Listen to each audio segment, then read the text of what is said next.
Every time you order a package online, pay a bill, or fill out a government form, you punch in a simple five-digit number without a second thought. That tiny string of digits dictates the flow of billions of items across a continent, sorting you into a highly specific geographic grid. Yet the standardized zip code system we rely on today was not introduced until 1963. Before that exact moment, the United States Post Office operated a sprawling, chaotic, and heavily manual network that somehow managed to deliver mountains of mail without a universal national routing code. How did a letter actually find your house before a machine could read your region, city, and local delivery route in a split second? This is not just a story about sorting envelopes. It is a story about the hidden architecture of modern commerce, the desperate fight against an unprecedented avalanche of paper, and the massive bureaucratic power required to fundamentally remap a nation. To understand the sheer scale of the crisis that forced the invention of the zip code, we have to look at how mail moved at the turn of the 20th century. For decades, the system relied entirely on human memory, local knowledge, and an army of clerks reading handwritten script. When you dropped a letter in a mailbox in 1910, its journey depended on a clerk physically looking at the city and state written on the envelope. They would then toss it into a canvas bag destined for a specific train line. This system was known as the railway mail service. Inside moving train cars, clerks worked in incredibly cramped, swaying conditions, frantically sorting mail into hundreds of pigeonholes before the train reached its next stop. These clerks were required to memorize complex routing schemes, knowing exactly which railway junctions connected to which small, rural post offices. It was a staggering feat of human cognition, but it had a severe bottleneck. The entire network moved only as fast as a human eye could decipher a sprawling, cursive address, and a human hand could throw the envelope into the correct bin. If an address was vague, or a town shared a name with another in the same state, the system bogged down. The post office relied heavily on the institutional knowledge of veteran carriers who simply knew everyone in their town. If you addressed a letter to a prominent citizen with just their name in the city, the local postmaster would likely know exactly where to deliver it. But as cities expanded outward into sprawling suburbs, this intimate local knowledge began to break down completely. The first major crack in this localized system appeared during World War II. As millions of experienced postal clerks and letter carriers were drafted into the military, the post office lost its most valuable asset, which was human memory. They were forced to replace veteran sorters with inexperienced workers who did not have the complex city street grids memorized. To prevent a total collapse of mail delivery in major urban centers, the post office introduced the postal zone system in 1943.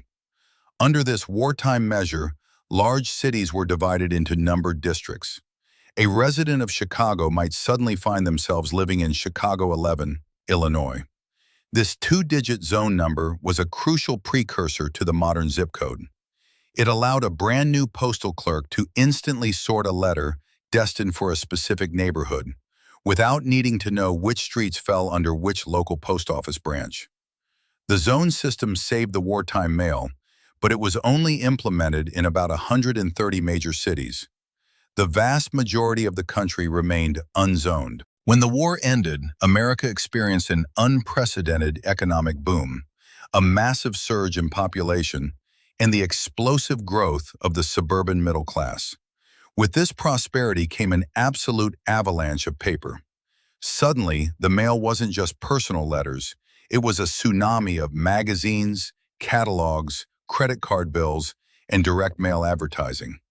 Between 1940 and 1960, the volume of mail moving through the American postal system more than doubled, completely overwhelming the physical infrastructure. Post offices built in the 1920s were literally bursting at the seams, with mailbags stacked on sidewalks because there was no room left inside. The old method of tossing envelopes into canvas bags on moving trains was dying, primarily because the passenger rail network itself was collapsing in favor of highways and commercial aviation. The United States Post Office was facing a total operational meltdown. A new system had to be built from the ground up, one that could route a piece of mail from any point in the country to any other point, completely bypassing the need for a clerk to memorize a map. The era of the human sorter was coming to a forced end. By the late 1950s, the United States Post Office was drowning in its own success. Mail volume had surged past 60 billion pieces annually, a staggering figure that no amount of human labor could process fast enough. The physical infrastructure of the nation was changing, and the Postal Service was desperately trying to adapt. The federal government was pouring billions of dollars into the new interstate highway system, shifting the movement of goods away from the declining railroads and onto trucks. Simultaneously, commercial aviation was making it possible to move cargo across the country in hours rather than days. But these faster transportation methods were useless if a letter spent 3 days sitting in a sorting facility, waiting for a human clerk to decipher the address. The post office realized that to survive, it had to mechanize. They began experimenting with massive, clanking sorting machines in major urban centers. But these early machines faced a fundamental logic problem. A machine could move a letter, but it could not read human handwriting or comprehend the geographic relationship between a state, a city, and a street. To bridge the gap between human senders and mechanical sorters, the post office needed a universal, standardized language. The foundation for this language had actually been proposed nearly 2 decades earlier by a postal inspector named Robert Moon. In 1944, Moon had submitted a radical proposal to fundamentally redesign how mail was routed across the continent. He argued that the old system of routing mail from town to town was obsolete. Instead, Moon proposed dividing the entire United States into a grid of regional hubs, which he called sectional center facilities. Every piece of mail would be routed to one of these centralized hubs before being dispatched to local post offices. To make this routing instant, Moon proposed assigning a 3-digit numerical code to every sectional center in the country. The mechanics of Moon's proposal were brilliantly simple, and we must look closely at how he structured this numerical architecture. The very first digit of his code represented a massive geographic slice of the country. The numbers started with 0 in the Northeast, covering New England. As you moved west across the map, the first digit increased, ending with the number 9 on the Pacific coast. This meant a clerk, or eventually a machine, could look at just the first number and instantly throw the letter onto a truck heading to the correct time zone. The second and third digits in Moon's system pinpointed the specific sectional center facility within that broader region. This 3-digit code was designed to get a piece of mail from any mailbox in America to a sorting hub within 50 miles of its final destination. But for years, bureaucratic inertia kept Moon's proposal buried in filing cabinets. It was not until 1961, under the newly appointed Postmaster General, J. Edward Day, that the looming threat of total operational failure forced the department to act. Day understood that Moon's 3-digit regional code was the key to moving mail between states, but it did not solve the problem of local delivery. The final piece of the puzzle was right in front of them, left over from the Second World War. The postal zone system, which had assigned 2-digit numbers to specific neighborhoods in major cities, was still in use. The breakthrough came when postal architects decided to simply attach those 2 local zone digits to the end of Robert Moon's 3-digit regional code. This fusion created a comprehensive 5-digit numerical sequence that mapped the exact journey of a letter from a national region down to a specific local post office. This new 5-digit system was officially named the Zoning Improvement Plan. It was an intentional acronym designed to be catchy, giving birth to the term zip code. On July 1, 1963, the United States Post Office officially introduced the zip code to the American public. However, inventing the code was only the first battle. The far greater challenge was convincing the American public to actually use it.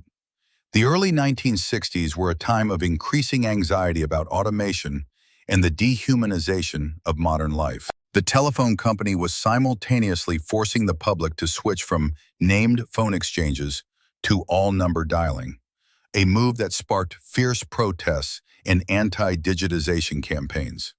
People felt they were being reduced to punch cards in a corporate mainframe. The post office knew that if they simply mandated a new five-digit number, the public might reject it entirely, causing the very logistical collapse the system was designed to prevent. To combat the growing public resentment toward numerical standardization, the post office launched one of the most aggressive marketing campaigns in federal history.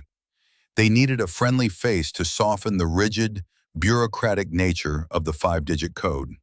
Enter Mr. Zip, a cartoon letter carrier with a slanted cap and a comically fast stride. Originally sketched by an advertising agency for a bank, the character was acquired by the post office and deployed as the ultimate mascot of modern efficiency. Mr. Zip was plastered across the sides of mail trucks, printed on the margins of postage stamp sheets, and featured in television commercials. The federal government even enlisted pop icons, recording catchy jingles to drill the importance of the code into the minds of American housewives and children. The messaging was relentless, promising that using the zip code would guarantee faster, more reliable delivery for personal correspondence. However, behind the cheerful facade of Mr. Zip, postal administrators knew a cold, logistical truth. The occasional birthday card or handwritten letter from a relative was not what was crashing the system. The true threat to the postal infrastructure was corporate bulk mail. Magazines, utility bills, insurance notices, and massive mail-order catalogs constituted the vast majority of the paper avalanche. If the post office could not force these heavy-volume mailers to adopt the zip code, the entire system would still collapse under the weight of commercial paper. Persuading the public was a matter of marketing, but forcing corporate compliance required an exercise of raw federal power. In 1967, the post office issued a sweeping mandate that fundamentally altered the relationship between the government and private enterprise. They declared that any business wishing to utilize discounted second- and third-class bulk mail rates had to pre-sort their massive mailings by zip code. This was not a polite request. It was an economic ultimatum. If a corporation refused to comply, their postage costs would instantly skyrocket, potentially bankrupting businesses that relied on direct mail. To understand the sheer mechanical impact of this mandate, we must look at how it shifted the labor of sorting mail. Before 1967, a magazine publisher would dump millions of unsorted magazines at a local post office, forcing federal workers to figure out where they belonged. Under the new mandate, the publisher had to undertake that massive logistical burden before the mail ever left their warehouse. First, the corporation had to update millions of customer records on massive magnetic tape drives, appending the correct five-digit code to every single address. Second, their mainframe computers had to sequence the printing and bundling of those magazines so that they were grouped by specific zip codes. Finally, these pre-sorted bundles were loaded onto pallets, completely bypassing the local post office and heading directly to the regional sectional center facilities. By tying the zip code to postal discounts, the federal government essentially outsourced the most labor-intensive part of mail sorting to corporate America. This 1967 triggered a massive wave of technological investment across the private sector. Companies were forced to buy expensive new mainframe computers and hire specialized programmers just to manage their mailing lists. The zip code was no longer just a routing tool for the government. It had become a mandatory data structure embedded into the foundation of American business. This forced digitization of addresses laid the invisible groundwork for the modern database economy we live in today. The corporate compliance mandate of 1967 saved the physical postal network, but the ultimate vision of the zip code required one final technological leap. The post office still employed tens of thousands of clerks manually reading those five digits. To truly eliminate the human bottleneck, the numbers had to be read by machines. In the late 1960s and early 1970s, the post office began deploying sophisticated optical character recognition machines. This was the moment the mechanical payoff of the zip code was finally realized. An optical reader would pull a letter onto a high-speed belt and flash a bright light across the bottom line of the address. The machine's camera was calibrated to scan specifically for that five-digit sequence, ignoring the names and street details entirely. Once the lens captured the zip code, early computer processors translated the visual shape of the numbers into electronic routing instructions. Within a fraction of a second, the machine triggered a physical gate along the conveyor, dropping the letter into the correct regional bin. By standardizing the location and format of the zip code, the federal government had successfully trained machines to read human mail. The era of the railway mail clerk, relying on encyclopedic memory and local intuition, was permanently erased.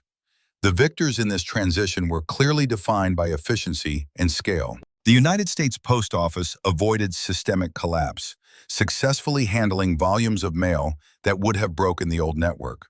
Large corporations also won, as the pre-sorting mandates forced them to digitize their customer lists, inadvertently preparing them for the dawn of the information age. But the consequences of this five-digit invention extended far beyond the sorting room floor. As the ensuing decades unfolded, marketing firms realized that the zip code was much more than a delivery route. Because the code grouped people geographically, it accidentally created highly specific demographic clusters. People living in the same five-digit area tended to share similar income levels, housing types, and consumer habits. The zip code was quickly co-opted by the private sector to segment and analyze the American population. Insurance companies began using it to calculate risk premiums, charging different rates based purely on the statistical profile of a neighborhood. Retailers used it to decide where to open new stores, and political campaigns used it to target their messaging. A system engineered entirely to move physical paper had silently transformed into the foundational architecture of consumer data tracking. Today, when a cashier asks for your zip code at checkout, they are not preparing to mail you a receipt. They are anchoring your purchase history to a specific geographic demographic profile. Does the sheer efficiency of a standardized, machine-readable world justify the invisible ways we are categorized, marketed to, and assessed based on a number assigned to our homes? It is a tension embedded in almost every modern institution we navigate. We traded the intimacy of a local postmaster knowing our name for the speed of a logistical grid that only knows our coordinates. The history of our daily infrastructure is rarely just a story of engineering. It is a record of how bureaucratic crises force the creation of invisible rules that dictate how we are measured by the state and the market. To continue investigating the hidden architectures of power and the forgotten origins of the systems that govern your life, subscribe to our channel.